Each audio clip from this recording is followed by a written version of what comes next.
செங்கல்பட்டு மாவட்டம் மதுராந்தகம் அருகே ஓங்கூர் ஆற்றின் கரை உடைந்து விளைநிலத்திற்குள் தண்ணீர் புகுந்துள்ளது. கூடுதல் தகவல்களை செய்தியாளர் இளங்கோவிடம் கேட்கலாம். இளங்கோ, தற்போது தண்ணீரானது விளைநிலத்திற்குள் புகுந்திருக்கிறது. இது பற்றிய விவரங்களை பகிர்ந்துக்கங்க.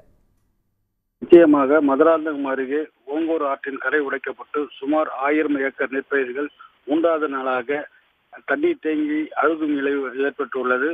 மற்றும் வீடுகளுக்குள்ளும் பள்ளிகளுக்குள்ளும் தண்ணீர் புகுந்துள்ளது. விவசாயிகள் நெற்பயிர்கள் மூழ்கியுள்ளதால் பெரும் வேதனை அடைந்துள்ளனர்.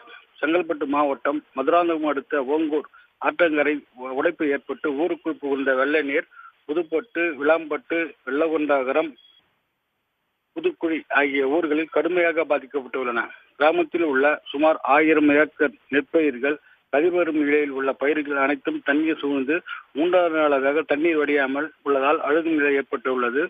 ஒரு ஏக்கராவுக்கு 30,000 ரூபாய் செலவு செய்து பயிர் செய்தும் பயிரை காப்பாற்ற முடியாத நிலை ஏற்பட்டுள்ளதாகவும், எங்களுக்கு அரசு உரிய நிவாரணம் வழங்க வேண்டும் எனவும், ஆண்டுக்காண்டு இந்த ஓங்கூர் ஆற்றின் கரை உடைக்கப்பட்டு ஊருக்குள் தண்ணீர் புகுவதும் விவசாயம் பாதிக்கப்பட்டிருப்பதும் வாடிக்கையாக விட்டதற்கு இதற்கு ஒரு நிரந்தர தீர்வு காண வேண்டும் என அரசாங்கத்திற்கு இப்பகுதி விவசாயிகள் கோரிக்கை வைத்துள்ளனர்.